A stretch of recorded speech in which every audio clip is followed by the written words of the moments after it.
Hello दोस्तों, राधे राधे। कैसे हैं आप सभी? आई होप आप सभी बहुत अच्छे होंगे और मैं भी बहुत अच्छी हूँ। तो दोस्तों, मैं आप सभी का स्वागत करती हूँ आपके अपने यूट्यूब चैनल पर। दोस्तों, मैंने आपसे कहा था कि मैं क्वेश्चन पेपर सॉल्व करना आपको बताऊँगी, तो मुझे टाइम नहीं मिला कि मैं कल वीडियो डाल पाती, तो फिर आज मैं सोच रही हूँ कि डालने के लिए। तो सबसे पहले तो मैं आपको बुक बता दूं, जो क्वेश्चन पेपर प्रीवियस ईयर के जो भी बुक है मेरे पास, मैं वो दिखा रही हूँ जिनको मैंने सॉल्व किया था। और तो उसमें पहली सी बुक जो आती है हिंदी की, तो सेकंड पेपर की, ये उनके लिए जिनका सब्जेक्ट हिंदी है। तो सेकंड पेपर की जो बुक आती है पहला, तो इसमें जो मैंने सॉल्व करी थी ये एजीपी की है। और इसमें क्या है कि आपको प्रश्नों के उत्तर लिखाना, व्याख्यात्मक समाधान एवं विवरण, ठीक है, इसके थ्रू आपको दिखेंगे। और क्या है कि इसमें प्रीवियस ईयर के जो भी क्वेश्चन पेपर हैं बहुत अच्छे से दिए गए हैं, उनका व्याख्या जो है बहुत अच्छे से दी गई है दोस्तों। और दूसरी जो बुक है मेरे पास वो है ये वाली यूथ की, ये यूथ कंपटीशन की बुक है। और इसमें जो है ना, आपको यूजीसी नेट के अलावा भी आपको TGT, PGT, LT grade, GIC, GDC, assistant professor, D triple SB, KVS, NVS, RPSC school, इन सब के आपको जो है पेपर्स मिलेंगे। तो ये भी बुक बहुत अच्छी है और इसमें आपको 126 सेट मिलेंगे। और ये 13,015 क्वेश्चन आपको इसमें मिलेंगे। और सभी क्वेश्चन पेपर जो है इसके व्याख्यात्मक इनके हल दिए गए, आप देख सकते हो, ये व्याख्यात्मक हल दिए गए हैं। और साथ ही में मैं बता दूं कि ये जो बुक है, ये वाली बुक, ये आपको पड़ेगी इतने, ये इतनी मोटी और ये पड़ती है ये इतने की आएगी। इसमें कुछ डिस्काउंट भी आपको मिल जाएगा। अब मुझे याद नहीं कि मुझे टोटल कितने की पड़ी थी। और ये जो बुक है ये इतनी मोटी है, ठीक है। और इसका जो है प्राइस क्या जाएगा दोस्तों, इसका इतना पड़ा हुआ, ये भी कुछ कितना पड़ा, 695 पड़ा हुआ है। तो इसका जो है कुछ डिस्काउंट कट करके आपको कुछ कम ही पड़ेगा। बाकी दोस्तों, कुछ लोगों के कमेंट्स आ रहे हैं कि क्या एक बुक ज़रूरी है या दो बुक ज़रूरी है। तो मैं आपको बताऊं कि ये जो बुक है, तो इसमें केवल केवल केवल आपके पेपर यूजीसी नेट और जेआरएफ के ही मिलेंगे आपको। यूजीसी नेट जो भी है, इसके अलावा इसमें टीजीटी, पीजीटी, एलटी ग्रेड ये सब नहीं आपको मिलेगा। तो अगर आपके पास ये बुक है तो अच्छी बात है, सॉल्व कर लीजिए। लेकिन मैं ये कहूँगी कि आपके पास ये भी बुक होनी चाहिए, इसको भी आप सॉल्व करेंगे व्याख्यात्मक तो बहुत अच्छा रहेगा। इसको भी आपको सॉल्व करना चाहिए, बहुत अच्छा रहेगा। इसका जो आपका रिज़ल्ट बहुत अच्छा बनाता है।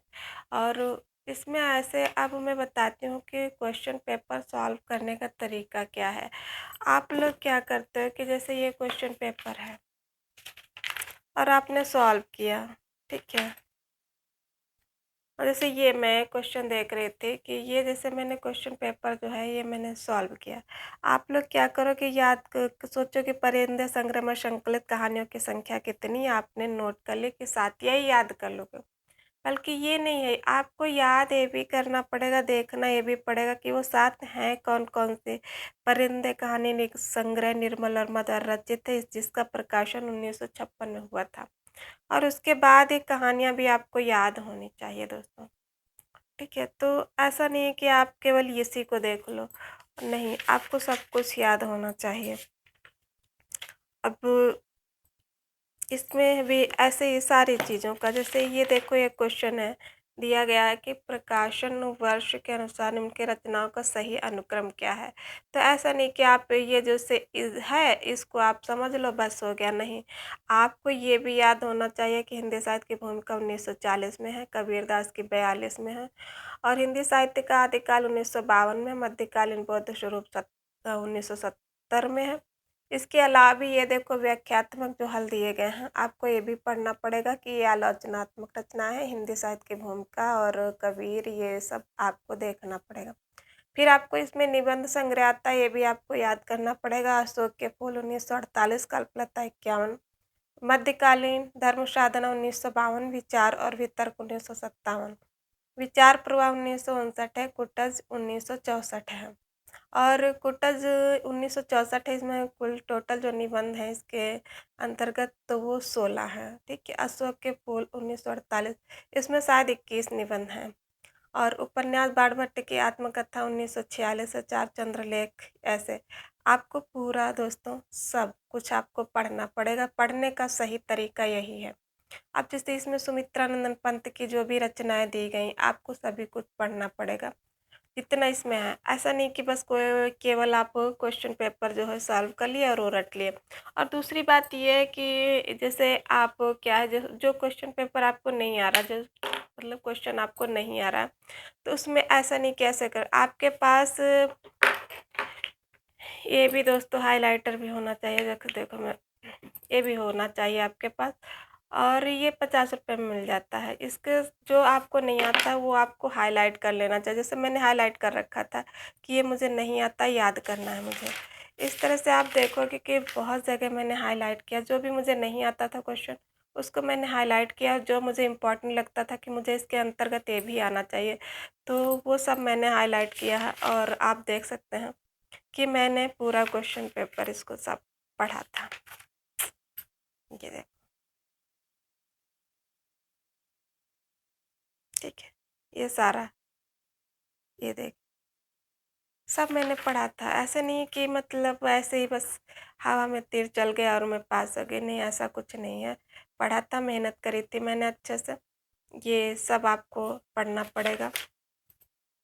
अगर ये सब आप पढ़ लेते हैं दोस्तों, तो उसमें होगा क्या क्या, आपका पूरा सिलेबस कवर हो जाता है। और वो जो आपका कविताएं और नाटक कहानियाँ रह जाती हैं, वो आपको पढ़नी ही पड़ेंगे। लेकिन जो आपका साहित्य का है, वो पोर्शन आपका इसमें से पूरा कंप्लीट हो जाता है। ये देखिए, ये देखो, मैं पूरी बुक आपको दिखा रही हूँ, देख लीजिए, ठीक है। ये देखो, यात्रा साहित्य लिखे हुए हैं। तो इससे आप पढ़ोगे तो इसमें जो भी दिया रहता है वो सब आपका इम्पोर्टेंट रहता है। यही अगर ये क्वेश्चन आपका आया है तो ये आपको तैयार होना चाहिए। और इसके आसपास का यही क्वेश्चन जैसे कभी बनता है तो आपको आना चाहिए ये सब। अब दोस्तों मैं बात करती हूँ इसकी। देखो ये जो है, हाँ, ये यूथ कंपटीशन का है। इसमें आपको इतने सारे पेपर दे रखे हैं, उत्तर प्रदेश, उत्तराखंड, मध्य प्रदेश, छत्तीसगढ़, बिहार, झारखंड, राजस्थान, हरियाणा, ये सारे। और ये सारे क्वेश्चन पेपर आपको सॉल्व करने पड़ेंगे। ये भी देखिए मैंने सॉल्व किया था। तो ऐसा होता है, सॉल्व करने का तरीका ये होता है, आपके पास टाइम है तो नोट कर लो कि ये क्या है, ये सब जैसे जो भी चीज़ें हैं नोट करने वाली आप नोट कर लीजिए। लेकिन नहीं है टाइम तो जैसे मैं हाईलाइट कर लेती हूँ। और ऐसे हाईलाइट कर लेते तो जब भी मुझे लगता है कि मुझे चीज़ें भूलने लगी या नहीं याद हो रही हैं, तो फिर मैं इसको देख लेती हूँ, मेरी नज़र इस पर पड़ती है और मैं पढ़ लेती हूँ। इस तरह से किया जाता है। अब ये देखो, ये क्वेश्चन देखिए आप कितनी बार रिपीट हुआ। और ये अगर पूछ लिया जाए तो कुछ लोग ये भी गलत करके आएँगे, तो ये फिर अच्छी बात नहीं है। इसीलिए कहते हैं क्वेश्चन पेपर सॉल्व करना चाहिए। अब ये किसी भी तरह से पूछ सकता है, लेकिन जिससे भी पूछे आपको आना चाहिए कि सिद्ध सामंत युग किसने कहा है। बाकी इसमें देखिए जो है, आदिकाल को किसने क्या कहा, ये सारा आपको नोट है। तो बहुत अच्छी ये बुक मुझे लगी, इसलिए देखिए ये सब कुछ। ऐसा नहीं कि मैंने आपको दिखाने के लिए बस ऐसे कर लिया, नहीं, जब मैं पढ़ी तो इसको मैंने सॉल्व किया था, बहुत अच्छे से सॉल्व किया था। ऐसे हाईलाइट कर लेते थे जो भी मुझे क्वेश्चन नहीं आता था, या फिर जो मुझे इम्पोर्टेंट लगता था कि ये परीक्षा की दृष्टि से इम्पोर्टेंट है। जैसे ये देखो, इसकी व्याख्या आपको देख रहे होंगे, हिंदी वैज्ञानिक कोश पृथ्वीराज रासो, ये सब श्याम सुंदर दास ने इसका संपादन किया था। तो ऐसे पूछ सकता है, जैसे यहाँ से हिंदी शब्द सागर का संपादित ग्रंथ जो भी पूछा किसने किया, तो ऐसे इसमें से भी उठा सकता है क्वेश्चन। तो ये आपको आना चाहिए। ऐसा नहीं कि आपने कहा हिंदी साहित्य की भूमिका पुस्तक के लेखक रट लिए कि हजारी प्रसाद जी हैं, तो बस यही आ जाएगा, नहीं, आपको ये सब पढ़ना पड़ेगा। ये होता है कि क्वेश्चन सॉल्व करने का बेस्ट तरीका। और अगर आप इस तरह से आप सॉल्व करेंगे, तो आपके क्वेश्चन गलत नहीं होंगे और माइंड में आपका जो सिलेबस है बहुत अच्छे से बैठ जाएगा। और भूलना भी तो इतना ईज़ी नहीं कि आज पढ़े कल भूल गया, जब ये बार-बार, और ये भी नहीं कि आपने एक बार सॉल्व किया फिर उसके बाद बंद करके रख दिए, नहीं। जब तक आपका एग्ज़ाम नहीं होता, एक बार इधर से शुरू करो और अंत तक करते जाओ, फिर उसके बाद इधर से और फिर इसके बाद इधर तक करते चले जाओ। ये देखिए, साहित्य जनसमूह के हृदय का विकास है, ये मैंने याद किया था। और अब मुझसे कोई पूछ ले ये कैसे साहित्य जनसमूह के हृदय का विकास किसका कथन, तो मैं बता दूंगी कि बालकृष्ण भट्ट का है। और इसके साथ देखो, ये भी इम्पोर्टेंट दिया हुआ है कि अंतःकरण की वृत्तियों के चित्र का नाम कविता है, तो महावीर प्रसाद द्विवेदी का। हिंदी नए चाल में ढली दोस्तों, ये किसका कथन है, ये है भारतेंदु हरिश्चंद्र जी का। और ये कथन ऐसा ही है, इसी तरह से कहा है कि हिंदी नए चाल में नहीं ढली, तो वो जो है कथन रामविलास शर्मा का है। ठीक से मुझे याद जहाँ तक आ रहा, हो सकता है भाई गलत हो जाए, लेकिन नहीं, मुझे जहाँ तक याद आ रहा है वो रामविलास शर्मा का है। और रामविलास शर्मा का जन्म जो है 1912 में होता है। तो ठीक है, मनुष्य साहित्य का लक्ष्य है, हजारी प्रसाद। ये कथन इनका, और हजारी प्रसाद का जन्म जो है 1907 में होता है। तो ऐसे सब कुछ आपको याद करना पड़ेगा इस तरह से। देखिए, मैंने सब कुछ, हर कोई पेज मैंने छोड़ा नहीं था, बहुत अच्छे से मैंने इसको सॉल्व किया था। और देखिए, पूरी बुक में दिखाती, जो जो मुझे चीज़ें नहीं आ रही थी, जो मुझे लगता था कि भूल जाएंगे, उनको सबको मैंने हाईलाइट कर लिया था और फिर कई बार उसका रिवीजन किया था।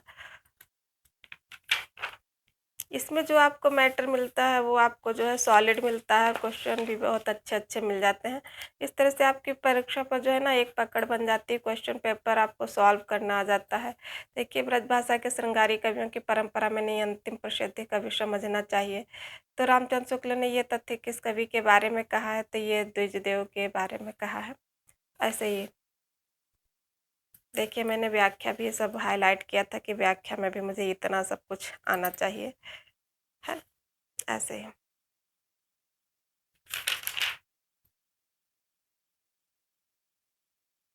ये देखिए आप लोग, कितने अच्छे अच्छे क्वेश्चन दिए हैं।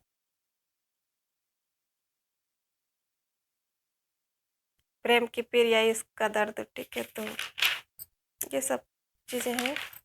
और इसमें ये सिर्फ यही नहीं है, इसमें साहित्य का भी है पूरा, और काव्य शास्त्र भी है, व्याकरण भी है, सब कुछ आपका यहाँ से तैयार हो जाता है। व्याकरण का भी पार्ट है, बहुत अच्छे से है। कहाँ है व्याकरण, व्याकरण इसमें लास्ट में दी रहती है।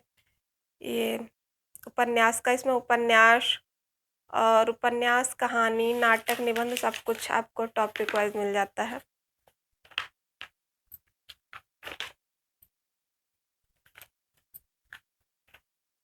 ये आपका जो है काव्य शास्त्र का है, रस अलंकार छंद, ऐसे ही सब। ये आपका भाषा विज्ञान का पार्ट आ जाता है।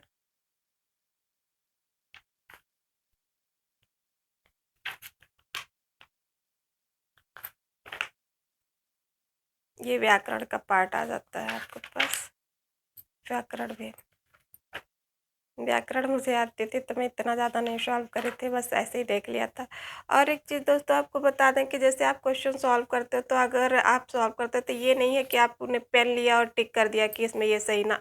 टिक आपको बिल्कुल भी नहीं करना, अगर करना भी है तो हल्का सा पेंसिल से कीजिए, और ना ही करें तो अच्छा, क्योंकि जब दोबारा आप इसका रिवीजन करेंगे तो आपको पहले से दिख जाएंगे कि ये टिक है, तो आपका जो है दिमाग नहीं चलेगा, आप सोचना छोड़ देंगे। तो इसलिए आप कभी इन पर टिक मत मारिएगा, टिक मत करिएगा, नहीं तो फिर आपका जो है ना थोड़ा-सा भूलोगे, फिर बाद में वो रहेगा कि आपको याद है, याद है, याद-वाद कुछ नहीं होगा, और आप पेपर में फिर ऐसे ही कि ऐसे करके आ जाओगे। तो इसलिए देखिए, मैंने कहीं टिक नहीं किया है, बिल्कुल भी नहीं। किसी ने अनुकरण को काव्य की आत्मा कहा है, तो ये मैंने टिक नहीं किया है। और इसके बाद जो है दोबारा रिवीजन करते हैं ना, तो जो भूलने लगता है वो फिर से रिवीजन हो जाता है। टिक कर देंगे तो फिर वो ऐसे हमको दिख जाता है कोई आंसर उसका, और हमें लगता है कि मुझे याद हो गया, तो याद नहीं होता है वो। ठीक है दोस्तों, तो ये मैंने आपको दोनों बुक्स दिखा दिया है, और आप ज़रूर ले लीजिएगा इनको, बहुत अच्छी हैं। ये नहीं कि आपके पास ये है तो ये ना लें, या ये है तो ये ना लें। ठीक है, ये दोनों आप ले लेंगे तो ज़्यादा सही रहेगा। बाकी आपकी जो भी इच्छा करे वैसा आप करिए। तो चलते हैं दोस्तों, और ठीक है, वीडियो देखने के लिए आपको बहुत बहुत धन्यवाद। लास्ट में मैं यही कहूँगी कि भाई अपनी तुलना देखिए, किसी से मत कीजिए। आप जैसे भी हैं ठीक है, अपने आप में श्रेष्ठ हैं। हर किसी की बराबरी करके काम नहीं हो सकता है। आप जहाँ पर हैं वहाँ पर जैसे भी हो सके आप प्रयास कीजिए, और आप ज़रूर जीतेंगे, मुझे पूरा विश्वास है। बाकी आप लोग जो है देख लीजिएगा, कोई क्वेश्चन हो आपका तो कमेंट कर दीजिएगा। शायद मैं वीडियो अब इतनी जल्दी ना अपलोड कर पाऊँ दोस्तों, क्योंकि जो है मेरा भी एग्ज़ाम लगा हुआ है। लेकिन मेरे पास कुछ कमेंट्स आए थे कि मैम आप बता दीजिए, तो मैं भी देख लेते, तो मैंने ये जो है बुक दिखा दिया, और क्वेश्चन पेपर सॉल्व करने का सही तरीका भी मैंने बता दिया है। तो आई होप आप सभी को समझ में आया होगा, और आप ऐसे ही करिएगा। बिल्कुल आप निश्चित तौर पर आप जीतेंगे, ये मुझे पूरा विश्वास है। क्योंकि हर बार कोई इंसान एक बार हार गया तो फिर उसका ज़रूरी नहीं, जब अपनी गलती सुधार लेता है तो जीत जाता है।